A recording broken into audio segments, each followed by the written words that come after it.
Oke, assalamualaikum warahmatullahi wabarakatuh. Oke, selamat siang Bapak Ibu, sehat semuanya? Luar biasa, Allahu Akbar. Oke, alhamdulillah hari ini kita sudah berjalan sehat bersama karena hafal bersama di siang hari ini. Dan kalian tentunya Bapak Ibu guru sudah makan ya, tadi ya, sudah memasukkan materi dalam perutnya. Tapi kan yang ini belum nih, kayaknya yang bagian otak ini kan butuh materi juga. Nah, makanya kebutuhan tubuh kita itu gak cuma makan minum, jadi kebutuhan materi yang lainnya perlu dipikirkan kembali juga. Oke Bapak Ibu semuanya, sebelum kita awali, monggo bisa berdiri semuanya ya. Ya, ini breaking dulu ya. Oke, siap belum? Oke siap. Ya makanya biar tidak ngantuk Bu, ya biar tidak ngantuk kita breaking terlebih dahulu ya. Breakingnya bagaimana Pak? Yang pertama adalah bilang Marina. Nah, Marina itu di Marina. Ya, Marina. Menari. Ya, di atas. Menara. Di atas menara. Marina. Menari. Bisa? Gampang ya? Oke, kita cek dulu. Marina. Menari di atas menara, di atas menara, Marina menari. Oke, kita cek ya. Kita mulai. Oke, ya kita mulai ya. Marina menari di atas menara, di atas menara, Marina menari. Agak cepat. Marina menari di atas menara, di atas menara, Marina menari, Marina menari di atas menara, di atas menara, Marina menari, Marina menari di atas menara, di atas menara, Marina menari. Oke, tepuk tangan semuanya. Susah ya sebenarnya Bu? Susah, mudah ya. Butuh apa kira-kira ya? Konsentrasi ya, butuh konsentrasi. Karena siang-siang hari ini kita harus butuh konsentrasi. Bukan terasinya ya, dilengkapi kalimatnya, kan kata-katanya konsentrasi. Jangan sampai fokusnya ke terasinya, gitu ya. Bapak Ibu sekalian, hari ini terima kasih kepada Kepala Sekolah SD 2 Jabero, Ibu Kristiana Suharti, yang telah memberikan kesempatan kepada saya untuk berbagi kebaikan, berbagi pengetahuan kepada kita semuanya. Saya yang berdiri di sini belum tentu yang lebih tahu. Jadi yang berdiri di sini ini hanya ingin berbagi saja, ya. Nah, di sini kita akan berbagi tentang diseminasi budaya positif yang nantinya insya Allah akan kita jalankan di sekolahan kita. Setuju? Setuju. Oke. Kita ini sebenarnya kemarin sudah kita bahas, cuma perlu kita cermati kembali. Ini Bapak pendidikan kita, Bapak Ki Hajar Dewantoro ya.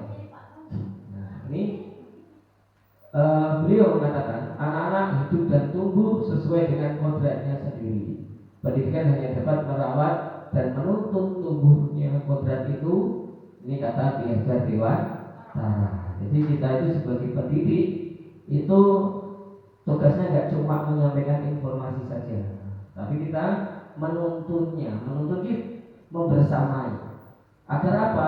Tumbuh potensi atau kekuatan pada dirinya, ya. Jadi harapannya apa? Nanti anaknya akan menjadi warga yang baik, ya, warga yang merdeka. Merdeka itu maksudnya apa? Tidak senantiasa bergantung kepada orang lain. Jadi anak-anak itu berpikirnya, wah, nggak jaga kayak orang lain gitu ya. Nah, selanjutnya, tadi kita belajar tentang budaya positif. Kira-kira apa sih budaya positif itu? Nah, kita akan lihat lagi. Nah, ini budaya positif adalah nilai-nilai keyakinan-keyakinan dan kebiasaan-kebiasaan di sekolah yang berpihak pada murid agar murid dapat berkembang menjadi pribadi yang kritis, penuh hormat dan bertanggung jawab. Nah, ini harapannya. Jadi nanti murid kita melalui kebiasaan dan keyakinan-keyakinan yang dimiliki, anak akan tumbuh ya, menjadi pribadi yang kritis. Kritis dalam artian berpikirnya ya, tidak mudah oh ini, tapi butuh pemikiran. Kemudian penuh hormat, jadi menghormati orang lain, menghargai orang lain dan bertanggung jawab tentunya ya. Nah, ini kemudian yang akan kita pelajari di sini. Hari ini kita akan belajar tentang disiplin positif, teori motivasi, kebutuhan dasar manusia, keyakinan kelas, posisi kontrol, dan sertifikat restitusi. Kita mulai dari yang pertama. Ini perubahan paradigma belajar. Nah, ini belajar yang berpihak pada murid, pembelajaran menyenangkan, guru menuntut murid untuk menjadi pribadi yang lebih baik. Ya, ini wujud pemikirannya ya. Jadi kita dalam mengajarkan anak harus berpihak pada murid. Kemudian yang menyenangkan. Jadi kalau kita memberikan pembelajaran yang menyenangkan, anak-anak kan cenderung akrab dengan kita gitu ya. Kita berinteraksi itu mudah. Nah, kemudian guru menuntut murid untuk menjadi pribadi yang lebih baik. Tadi yang sesuai dengan perkataan Ki Hajar Dewantara. Ya, ini disiplin positif. Ini ada 4 ya.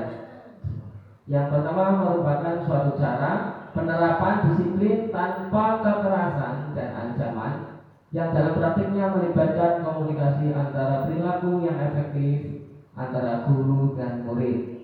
Dalam penerapan disiplin positif, murid diajarkan untuk memahami konsekuensi dari perilaku mereka. Kemudian disiplin positif mengajarkan murid tanggung jawab serta rasa hormat dan berinteraksi dengan lingkungannya.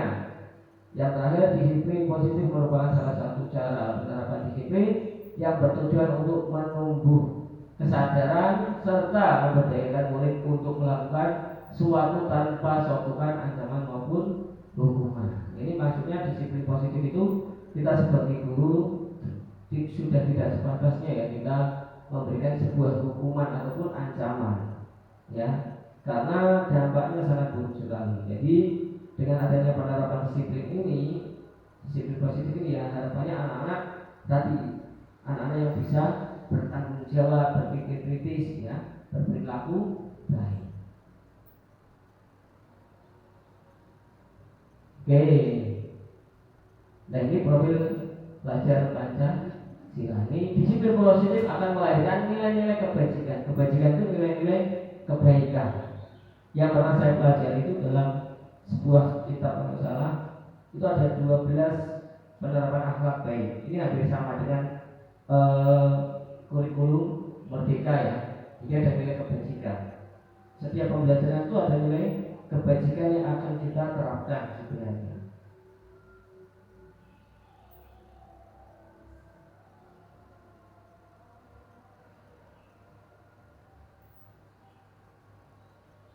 Tujuan dari penerapan disiplin positif adalah agar terbentuk murid-murid yang berkarakter, berdisiplin, santun, jujur, peduli, dan bertanggung jawab, dan merupakan pembelajaran sepanjang hayat.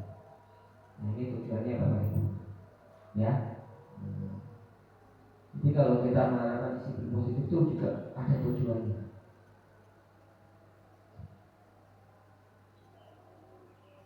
Nah, ini motivasi perilaku manusia.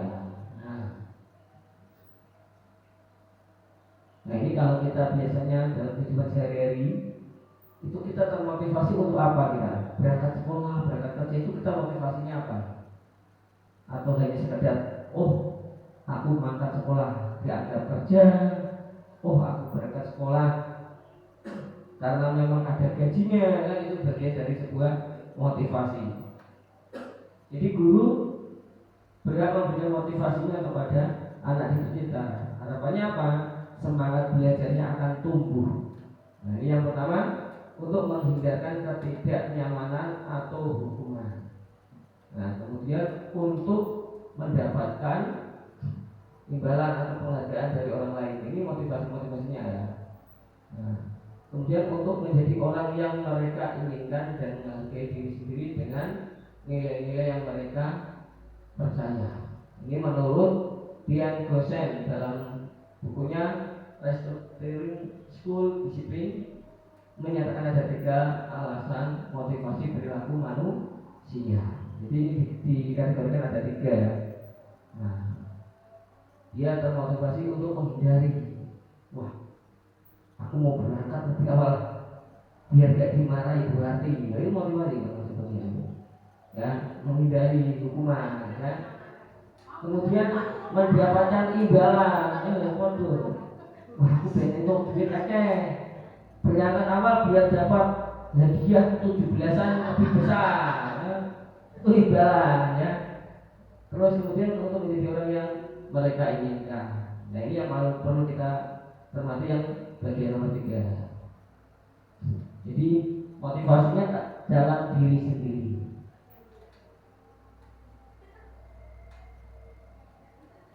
Nah, kita lanjut ke kebutuhan dasar manusia. Yo, ada apa aja juga di situ? Yo, ada apa? Bertahan hidup, apalagi kebebasan, apalagi kesenangan, kasih sayang, apalagi penguasaan. Nah, ini kira-kira kita berada di kebutuhan yang mana ini? Karena setiap anak sebenarnya memiliki kebutuhan yang harus guru ketahui kebutuhannya. Gak cuma anak-anak ya, kita juga sama yang harus kita penuhi. Harapannya apa? Kalau kita tahu dengan kebutuhan mereka, kita akan tahu karakteristik mereka juga kan. Nah, kira-kira apa itu?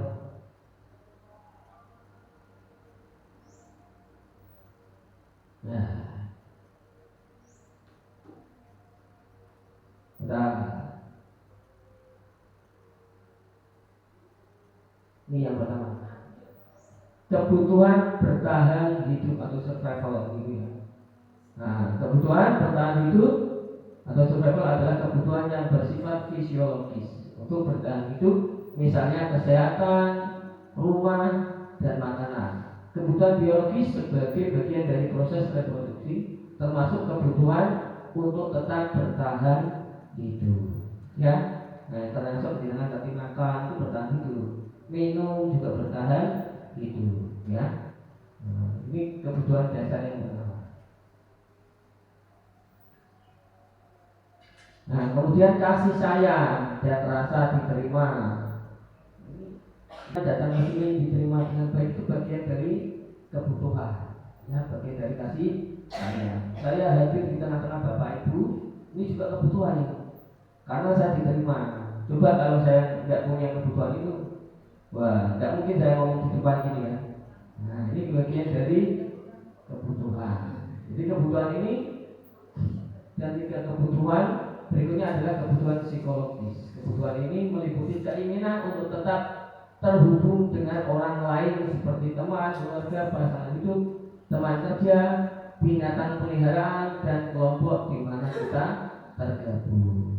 Ya, jadi nah, kita berinteraksi bersama rekan guru-guru itu juga bagian dari kebutuhan. Ya, wujud dari kasih sayang. Makanya kalau ada murid kita kok ada mungkin punya masalah gitu ya, kok tidak diterima, itu berarti dia ada yang kurang dari kebutuhan itu. Kebutuhan apa? Tidak diterima. Nah, kan kasihan juga. Nah, Ini bagaimana upaya kita untuk menyelesaikan itu semuanya? Nah, kita teliti anak-anak kita, ya, untuk memenuhi kebutuhan belajarnya. Jadi dengan adanya kebutuhan belajar yang terpenuhi, insya Allah pembelajaran juga akan mudah diterima.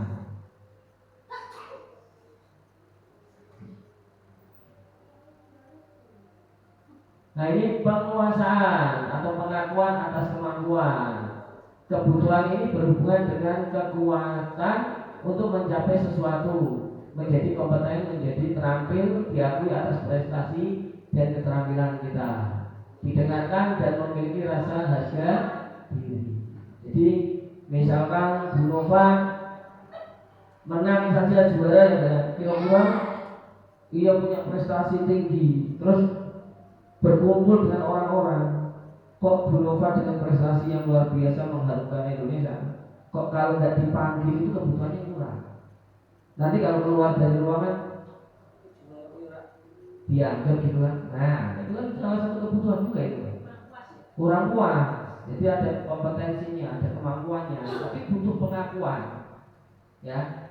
Nah, jangan mau hebat sehebat apapun, ternyata juga ada yang namanya kebutuhan penguasaan, ya.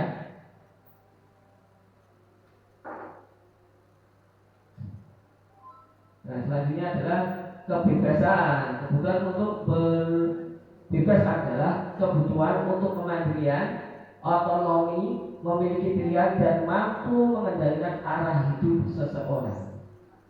Nah, ini kebebasan, ya. Kita juga butuh kebebasan. Jadi kebebasan di sini bukan berarti lepas dari sebuah aturan, bukan. Tapi dalam artian kita tetap taat dalam aturan, cuma memang kita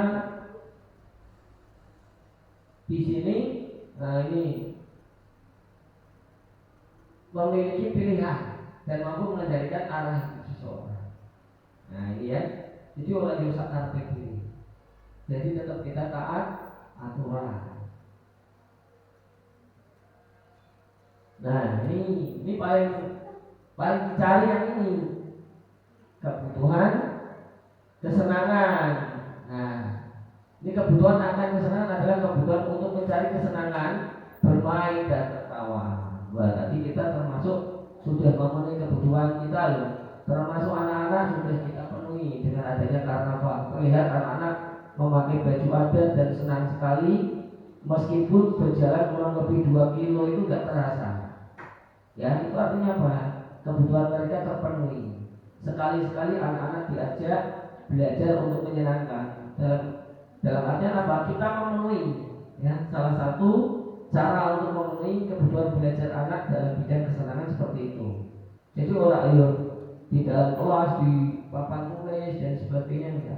Tapi tetap kita memikirkan, ya, merancang pembelajaran yang menyenangkan.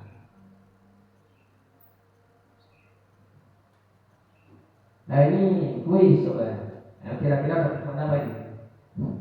Tidak seorang anak kelas 3 begitu tiba di rumah, sepulang dari sekolah menangis dan mengadu pada ibunya bahwa dia benci pada ibunya. Ibu lain gurunya. Menurut Anda, kebutuhan apa yang berusaha dipenuhi oleh dia? Nah, jawabannya seperti ini. Bila Anda berada dalam posisi Ibu Rani dan mendengar informasi dari ibunya Dinda tentang perasaan Dinda hari itu, apa yang akan Anda lakukan pada Dinda besok ketika Dinda masuk sekolah agar kebutuhan Dinda terpenuhi? Ini kira-kira Dinda dari 5 kebutuhan tadi, kebutuhan yang mana yang harus dipenuhi? Seandainya masuk jenengan itu Ibu Rani gurunya. Nah, kasih sayang, apalagi? Tadi ada kasih sayang, penguasaan, kebebasan, kesenangan, bertahan hidup. Yang mana ini? Kasih sayang. Oke, kita akan cek ya. Ya, kita cek dulu. Ini yang kedua. Tahun ini Dimas benar berusia 17 tahun. Dia senang sekali Nah, ketika ayahnya mulai mengajarkan cara menyetir mobil, setiap akhir pekan ia berlatih menyetir. Ia terlihat senang sekali berlatih sampai akhirnya ia bisa menyetir mobil. Ketika ibunya bertanya pada Dimas, apa yang membuat dia ingin bisa menyetir mobil? Ketika jawaban Dimas adalah seperti ini, kebutuhan apa yang ingin dia penuhi? Apa kira-kira? Bertahan hidup, kebebasan, kita cek. Nah ini.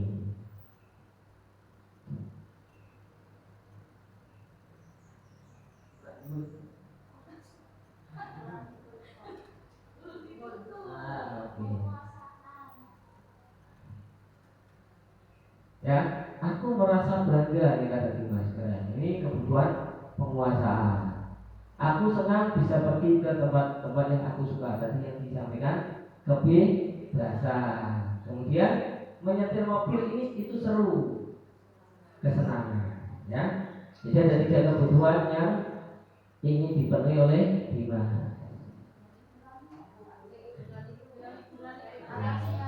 Oke, bentar.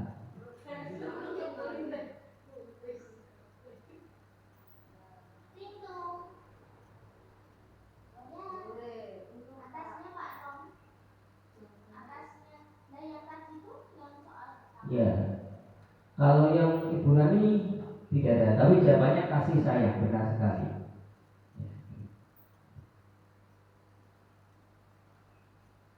Yang ini, set. Nah, ini keyakinan kelas. Menurut dosen, pada tahun 1998, suatu keyakinan akan lebih memotivasi seseorang dari dalam atau memotivasi secara intrinsik. Seseorang akan lebih bergerak dan bersemangat untuk menjalankan keyakinannya daripada hanya sekedar mengikuti serangkaian peraturan. Ini keyakinan kelas. Keyakinan kelas itu yang biasa kita jalankan sementara ini kan kesepakatan kelas itu. Nah, jadi bedanya aturan dengan keyakinan kelas itu beda. Kalau aturan itu sudah tertulis tanpa harus ada kesepakatan. Ya, tapi yang keyakinan kelas itu kita berdiskusi ya, berdiskusi kepada anak-anak untuk menyepakati aktivitas apa yang sekiranya hendak kita lakukan dan sebagainya sesuai dengan keyakinan dan nilai kebajikan yang akan dibangun di kelas itu sendiri. Ya, sifatnya tidak ada hukuman ini, cuma biasanya ada, kalau biasanya itu di sekolah-sekolah itu ada konsekuensinya. Misalnya konsekuensi yang positif. Contohnya konsekuensi yang positif itu seperti apa? Ya, misalkan berkata kotor baca istighfar berapa kali kan gitu. Nah itu kan juga bagian dari konsekuensinya kan gitu. Namun di sini keyakinan kelas itu kita diharapkan ya seminimal mungkin untuk tidak istilahnya memberi hukuman pada murid, gitu ya. Nah ini 5 posisi kontrol. Yang pertama adalah penghukum, yang kedua pembuat merasa bersalah, yang ketiga teman, yang keempat pemantau, yang kelima manajer. Nah, ini kira-kira kita itu ada di posisi yang mana kira-kira?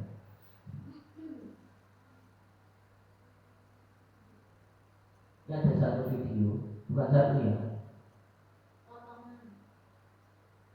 Mudah-mudahan bisa. Nah,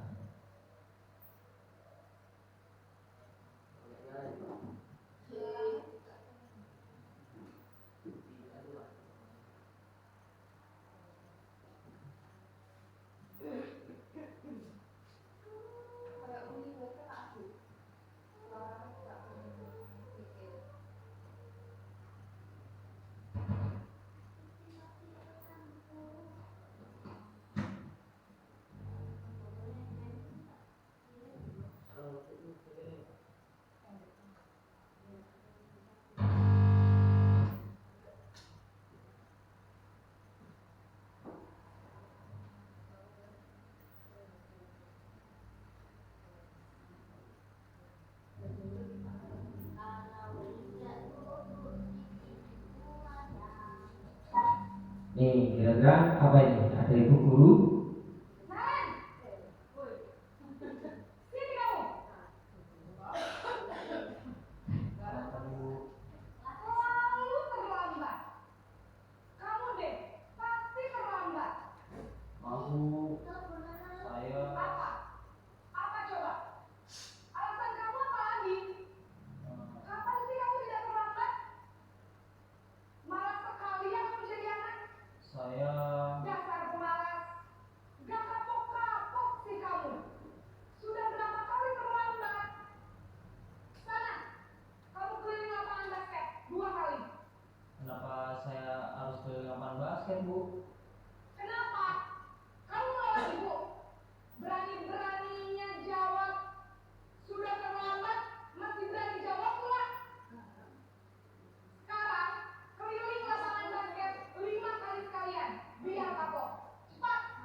Nah, ini tipe apa ini?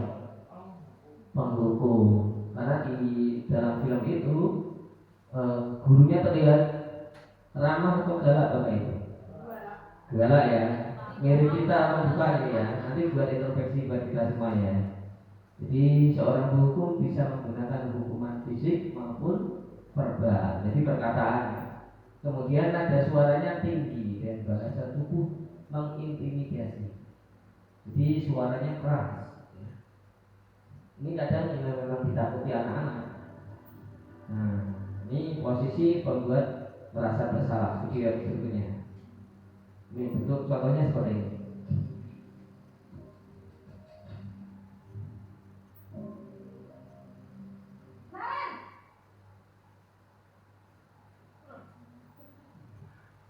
Selamat pagi, Bu.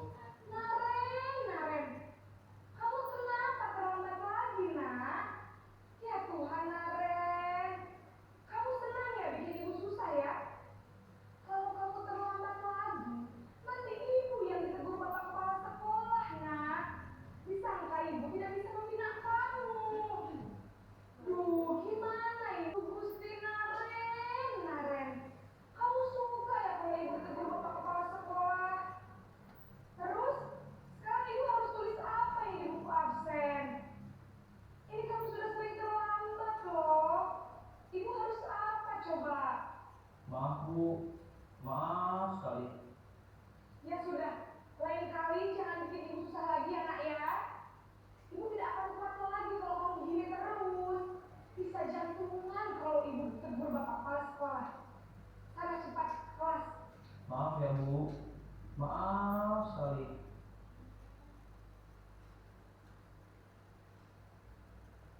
Nah, ini membuat merasa bersalah. Jadi guru itu nada bersuara lebih lembut, menggunakan keheningan yang membuat orang lain merasa tidak nyaman, bersalah atau rendah diri. Jadi harapannya apa? Anak itu biar tahu kalau kamu seperti ini nanti saya ditegur. Jadi seolah-olah bersalah. Nah, ini contoh yang merasa bersalah. Nah, ini selanjutnya posisi teman. Ini guru memposisikan sebagai kayak teman akrab gitu ya.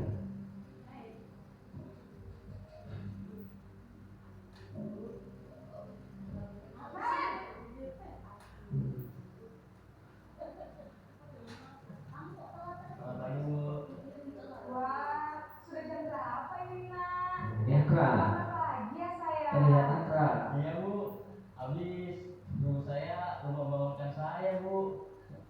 Kamu malah menyalahkan ibu kamu. Kamu bukannya anak yang paling kencang. Kok terlambat sih? Iya Bu, saya memang terlambat bangun tadi. Jadi biar bisa kencang, tetap gak kesenjar Bu.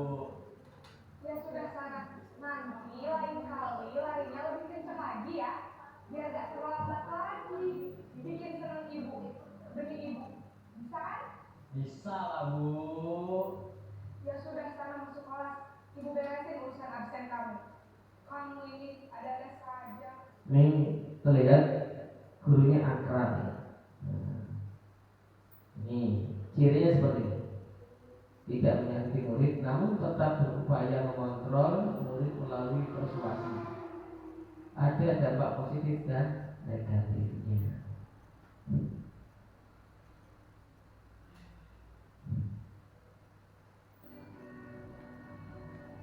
Nah, ini kita posisi pemantau. Tokohnya masih sama, Bu.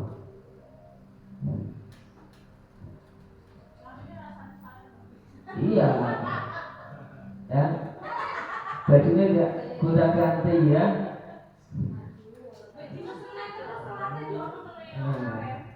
Apa peraturan sekolah kita tentang jam berapa kita harus masuk sekolah, Nak? Kita harus di sekolah jam 7, Bu. Iya, betul. Sekarang sudah jam 7. Kalian sudah tahu konsekuensinya jika terlambat hadir? Paham, Bu? Saya harus tinggal kelas pas jam istirahat selama 20 menit. Iya, benar. Konsekuensinya demikian. Jadi nanti jam 9.30 pas istirahat, kamu harus tinggal di kelas, kerjakan tugas tambahan untuk ketertinggalan kamu, ya? Baik, Bu.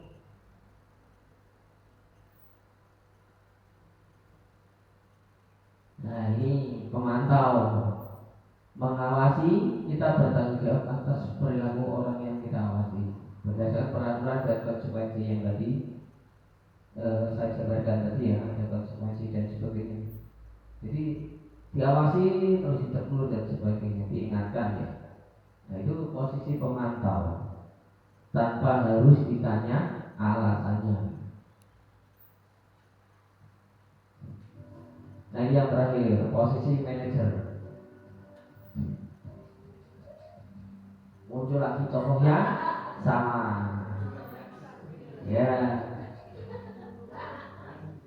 Ibu gurunya juga masih sama, tapi isinya yang berbeda. Selamat pagi, Bu. Selamat pagi, Maren. Maaf, Bu. Saya terlambat. Iya, sekolah masuknya jam 7, sekarang sudah jam 7.20.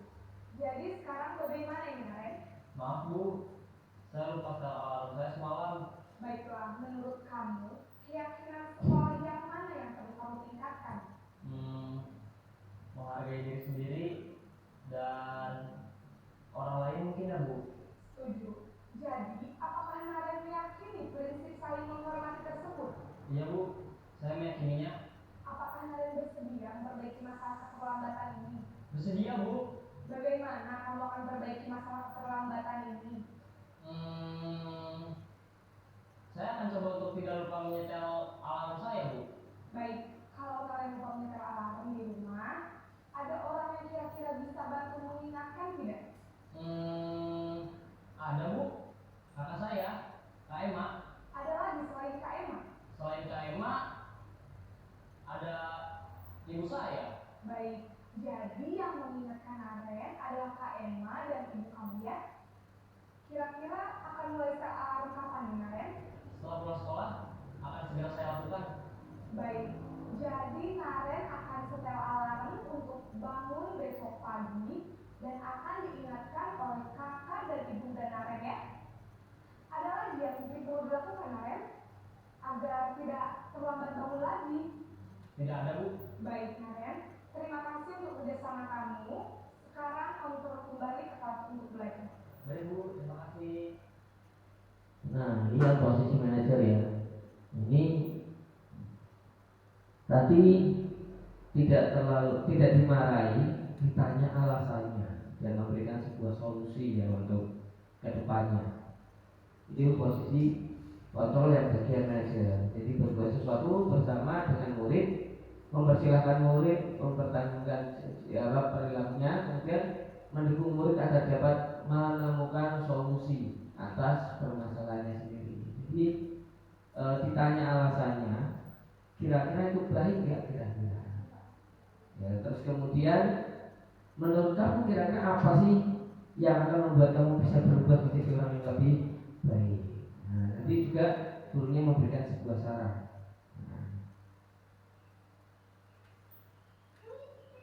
Nah, ini sudah ya.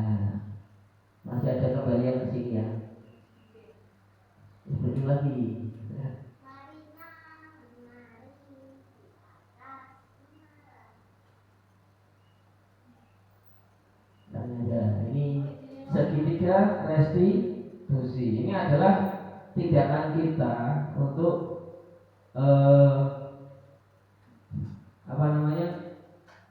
yang akan disalahkan kepada anak-anak ketika ada permasalahan gitu kan. Jadi ada tindakan ini yang dinamakan segitiga restitusi. Jadi proses berkolaboratif yang mengajarkan murid untuk mencari solusi untuk masalah dan membantu murid berpikir tentang orang seperti apa yang mereka inginkan dan bagaimana mereka harus memperlakukan orang lain. Jadi ada tiga. Yang pertama adalah validasi tindakan yang salah, kemudian menstabilkan identitas dan menanyakan keyakinan. Nah, dari 5 kontrol tadi, menurut panjenengan semua yang paling ideal yang mana? Ada penghukum, pemantau, merasa bersalah, teman, dan yang terakhir manajer. Kira-kira yang mana yang paling efektif untuk anak-anak? Teman. Oke, ada lagi? Merasa bersalah. Oke.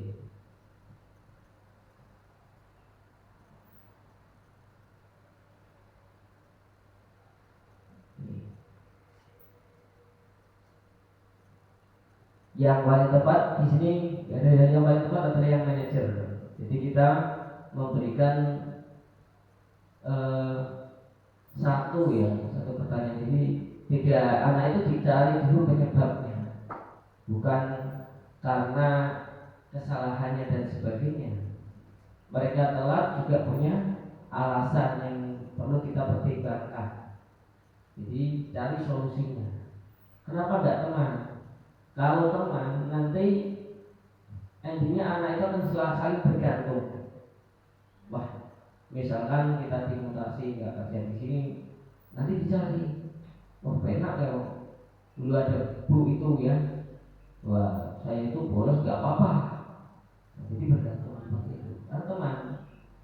Nah, beda kalau manajer, mereka akan berpikir ulang. Oh, nanti saya ditanya A, B, C, tapi saya punya solusi. Jadi ini yang dikatakan membangun motivasi intrinsik ya, motivasi dari dalam anak. Nah, oke, kita kembali yang segitiga restitusi ini ya. Nah, ini menstabilkan identitas. Itu kita semua akan melakukan hal terbaik yang bisa kita lakukan. Ini kalimatnya ya. Validasi tindakan yang salah. Semua perilaku memiliki alasan. Kemudian menanyakan keyakinan. Kita semua memiliki motivasi internal. Ini yang terkait menanyakan keyakinan. Itu yang tadi di video itu. Apa kalian yakin? Nah, apakah kalian yakin dengan tindakan kalian seperti itu? Itu menanyakan keyakinan.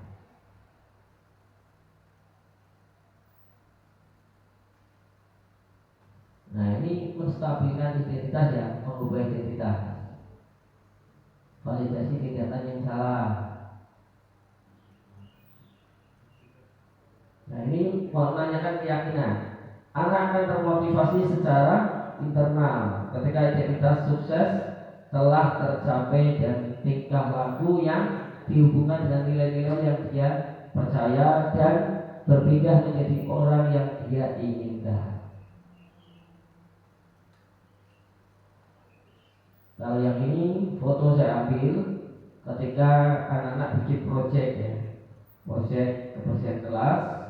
Kemudian di situ ada bereksplorasi tentang reptil kemarin ya.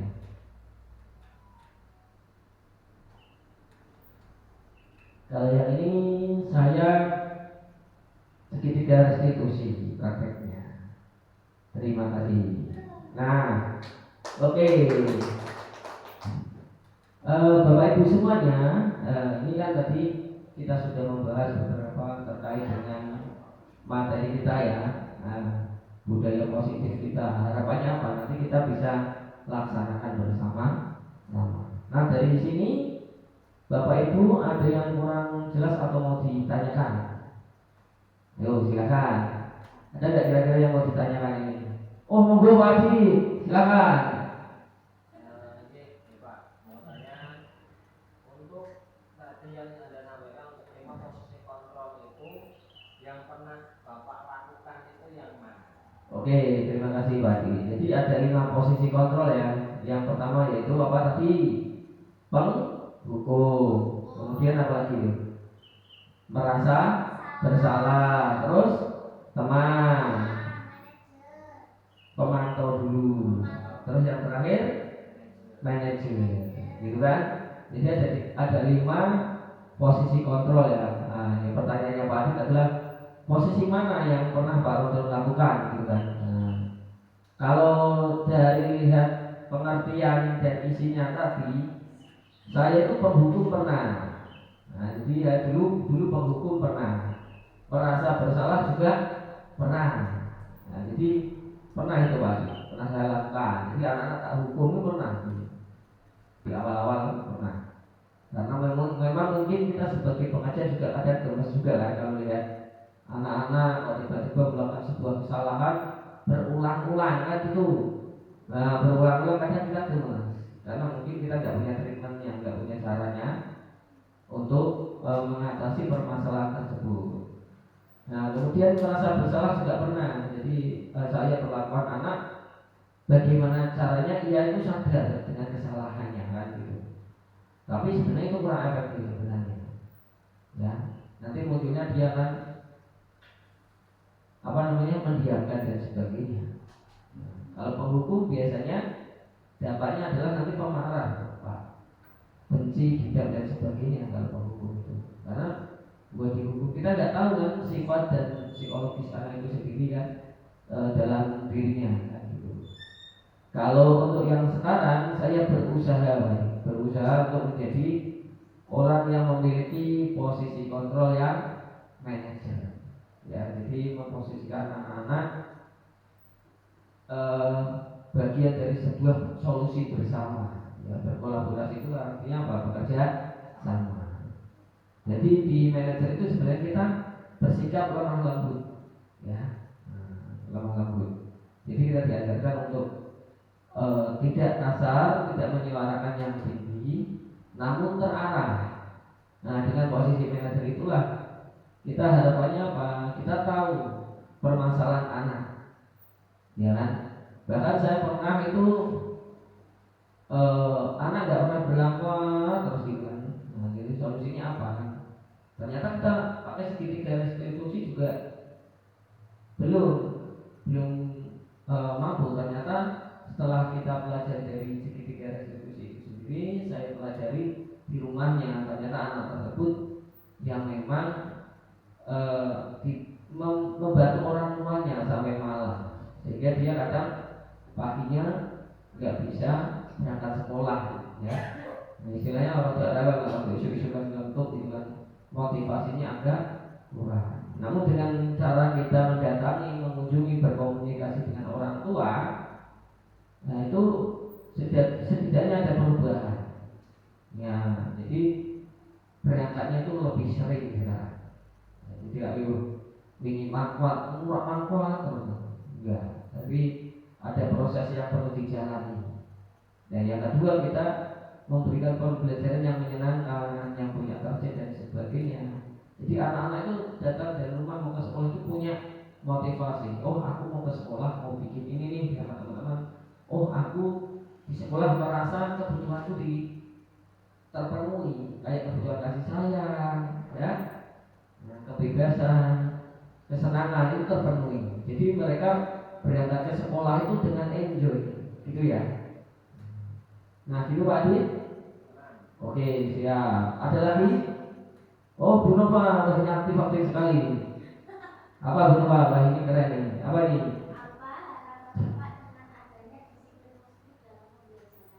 Oke, baik. Harapannya ya, jadi dengan adanya budaya positif ya, adanya budaya positif dan disiplin positif. Yang pertama adalah tentunya yang berdampak pada murid. Jadi murid itu berangkat dengan sekolah itu tidak adanya rasa takut gitu.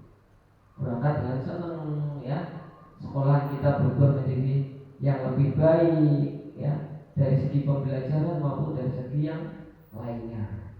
Oleh karena itu, yuk kita sama-sama bergerak bersama untuk sebuah perubahan yang lebih baik. Itu ya. Itu benar Pak? Ya. Selain itu visi dan sekolah kita harus kita jalankan dengan kegiatan-kegiatan yang baik, budaya-budaya positif yang baik seperti senyum, sapa yang 6S ya, tambah lagi 1 saling gitu ya. Nah itu perlu kita jalankan sesuai dengan visi kita ya. Nah, kebaikan-kebaikan, nilai-nilai kebajikan yang akan kita bangun di sekolahan kita. Oke Bapak Ibu, ada lagi yang bertanya? Cukup? Lagi Oke Bapak Ibu, masih semangat? Masih, oke ya. Tadi beberapa presentasi yang sudah saya paparkan. Nah, untuk menambah semangat kita berdiri kembali. Yuk kita berdiri ya. Siap belum? Ya. Oke. Berdirinya adalah aku pohon jambu. Nah, siap? Nih, bunyinya gimana? Aku pohon jambu. Nah, satu dulu. Oh, aku pohon jambu, ini dahanku, ini rantingku, dan ini batangku. Ya? Lagi ya. Aku pohon jambu, ini dahanku, ini rantingku, dan ini batangku. Bila roboh ke kanan, krek krek krek. Bila roboh ke kiri, krek krek krek. Bila roboh ke depan, krek krek krek. Bila roboh ke belakang, krek krek. Lagi ya. Siap Bapak Ibu? Oke semangat? Semangat. Ini sononan nih kalau ini. Aku pohon jambu, ini rantingku, dan ini batangku. Bila roboh ke kanan, krek krek krek. Bila roboh ke kiri, krek krek krek. Bila roboh ke depan, bila roboh ke belakang. Agak cepat. Aku pohon jambu, ini dahanku, ini rantingku, dan ini batangku. Bila roboh ke kanan, krek krek krek. Bila roboh ke kiri, bila roboh ke depan, bila roboh ke belakang. Agak cepat. Aku pohon jambu, ini dahanku, ini rantingku, dan ini batangku. Bila roboh ke kanan, krek krek krek. Bila roboh ke kiri, bila roboh ke depan, bila roboh ke belakang. Oke, terima kasih ya. Semangat sekali ya Bu Mbak ya. Ada kritiknya, ada pupuknya ya. Semangat sekali. Wah, keren sekali ya.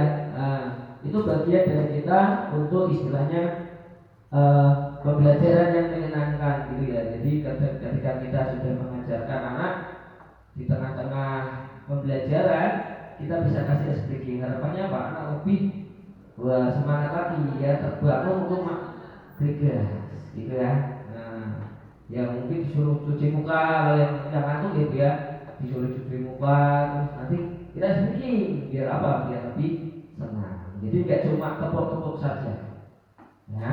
Nah, mau tepuk? Boleh. Oke, tepuk apa ini? Tepuk banyak sekali soalnya ya. Tepuk kalau saya ngajarkan yang Punokawan itu biasanya tepuk puno kawan, di asem-asemat, di sigar-sigaret, di pepe-pepe terus babaci lubang. Jadi ada 4 ya, bisa nggak kira-kira? Ini biasanya kalau digunakan untuk anak-anak kelas 2, kelas 3 itu bisa. Nah, Pak Adit, Wida Bumarwah bisa ini, ya. Jadi anak-anak, ternyata puno kawan ada 4. Jadi dengan sesuaikan dengan ciri dan perannya dia di pewayangan. Kelas 3 sudah ada ya? Oh, udah Pandawa 5. Wah, nanti kanan lagi tepuk Pandawa. Wah, ya. Jadi kelas 2 itu ada biar anak-anak apa ingat tokoh wayang gitu kan. Nah, coba kita cek ya. Siap ya? Oke. Tepuk puno kawan, di asem-aseman, di sigar-sigaret, di pepe-pepe terus babaci lubang gong.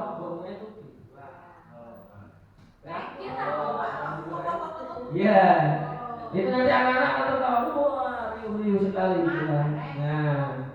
Nah, oke kita lagi satu kali ya. Yo, tepuk puno kawan,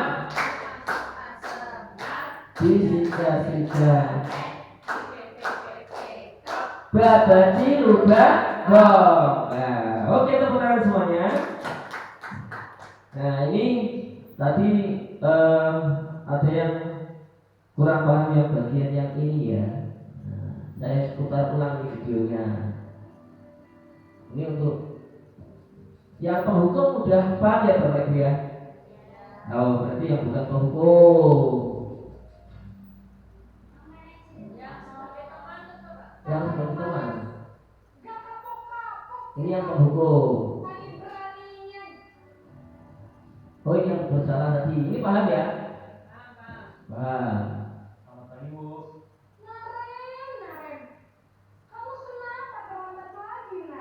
Ini yang merasa bersalah. Kamu senang ya bikin ibu susah ya? Kalau kamu terlambat telat absen. Maaf ya Bu. Maaf. Berapa ini nak? Nah ini masih dengan tokoh yang tadi ya. Ini yang teman. Ini akar. Apa Bu? Wah, sudah jam berapa ini nak? Nah, Terlambat lagi. terkadang kita seperti ini juga kan sama anak-anak. Saya untuk bangun saya Bu. Kamu malah menyalahkan ibu kamu. Kamu bukan anak yang paling kencang. Kok terlambat sih? Iya Bu. Memang anaknya tidak takut dengan guru, hanya begitu tapi untuk menerapkan sebuah kedisiplinan yang lebih baik dan memotivasi fisik ini kurang tepat. Nah, Bisa lah Bu. Ya sudah sana masuk kelas, ibu beresin urusan absen kamu. Kamu ini ada tes pajak. nah ini yang si darah tadi ya. Nah, itu yang kalau teman. Nah ini lagi pemantau. Ini kadang kita sering loh. Kadang seperti yang seperti ini.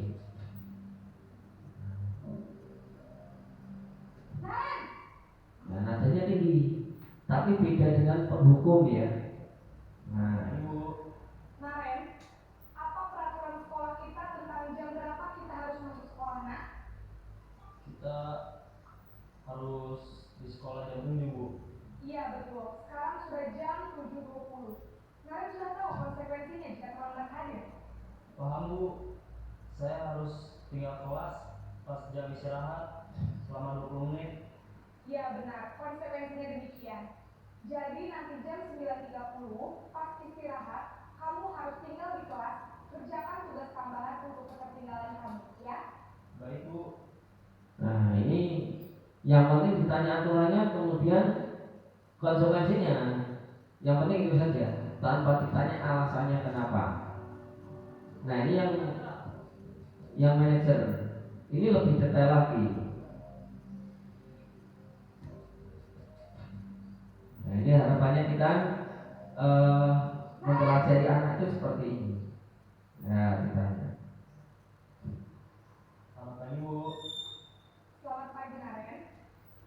nadanya juga tidak terlalu Iya, lantang, setelah masuknya jam 7, sekarang sudah jam 7.20. Jadi sekarang bagaimana ini, Ren? Maaf Bu, saya lupa soal alarm saya semalam. Baiklah, menurut kamu, keyakinan sekolah yang mana yang perlu kamu tingkatkan? Menghargai diri sendiri dan orang lain mungkin ya Bu. Setuju. Jadi, apakah Naren meyakini prinsip saling menghormati tersebut? Iya Bu, saya meyakininya. Apakah Naren bersedia memperbaiki masalah keterlambatan ini? Bersedia Bu. Bagaimana kamu akan memperbaiki masalah keterlambatan ini? Saya akan coba untuk tidak lupa menyetel alarm saya Bu. Baik, kalau kalian lupa menyetel alarm di rumah, ada orang yang kira-kira bisa bantu mengingatkan tidak? Ada Bu, kakak saya, Kak Emma. Ada lagi selain Kak Emma? Selain Kak Emma, ada ibu saya. Baik, jadi yang mengingatkan Naren adalah Kak Emma dan ibu kamu ya?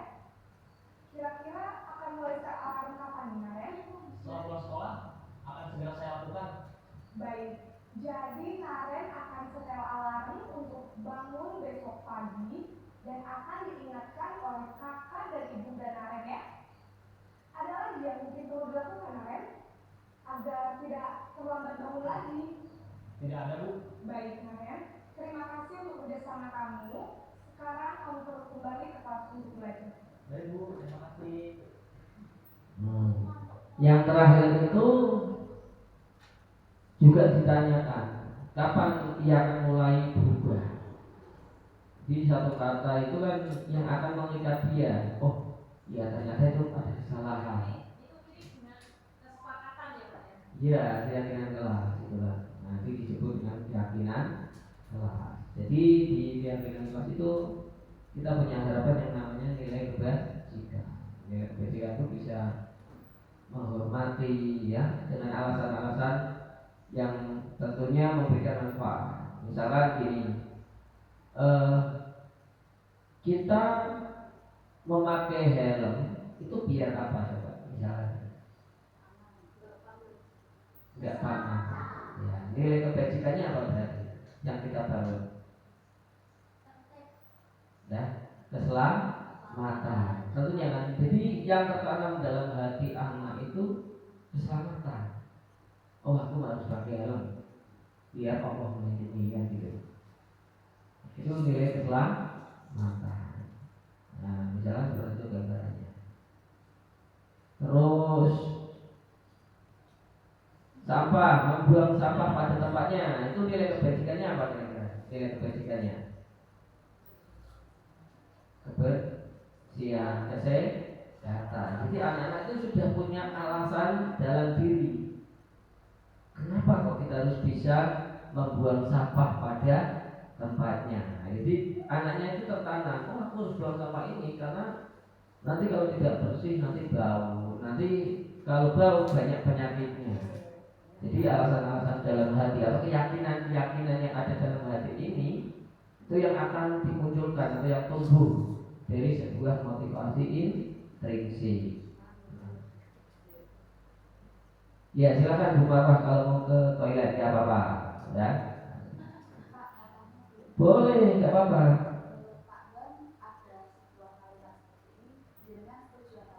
Yang mana? Oke, itu sampai panjang banget. Dipaksa, terpaksa, terbiasa, budaya, kan gitu. Iya kan? Nah, ada yang mengatakan seperti itu, ya saya setuju. Tapi dengan komitmennya orang-orang yang di situ memang betul-betul mau bergerak menuju kebaikan, Bu. Kalau itu hanya paksaan nanti jenisnya penghukuman, itu yang saya kurang setuju. Ya, nanti timbulnya malah justru tidak ada pergerakan, malas bubar. Tapi kalau di situ konsisten istiqomah menjalankan sebuah kebaikan dan sebagainya, itu bisa jadi itu berjalan dengan baik dan positif itu kalimat itu. Karena endingnya apa? Menjadi sebuah hasil produk budaya positif. Ya, budaya kebaikan sesuai dengan nilai kebajikan. Gitu. Makanya apapun yang kita lakukan itu diniatkan dengan kebaikan. Bergerak bersama, beramal jama'i untuk sebuah kebajikan atau kebaikan. Kan gitu. Jangan sampai kita memaksa sesuatu tapi kita nggak punya tujuan yang jelas. Ya, nggak ada cara-cara yang lebih baik lagi, itu wah susah. Gitu ya. Oke, Bapak Ibu, sudah ada lagi? Cukup ya. Oke, terima kasih Bapak Ibu atas pertanyaan dan yang lainnya yang telah diberikan kepada saya untuk menyampaikan beberapa materi tentang disiplin positif. Mudah-mudahan kita semuanya bisa menjalankannya dengan baik, ya, bisa menjalankannya secara kerjasama. Nah, ini kita bergerak dalam dulu, nanti kita ajak wali murid untuk bergerak bersama, melibatkan masyarakat yang ada di sekitar sekolah kita. Oke, Merdeka. Terima kasih. Wassalamualaikum warahmatullahi wabarakatuh.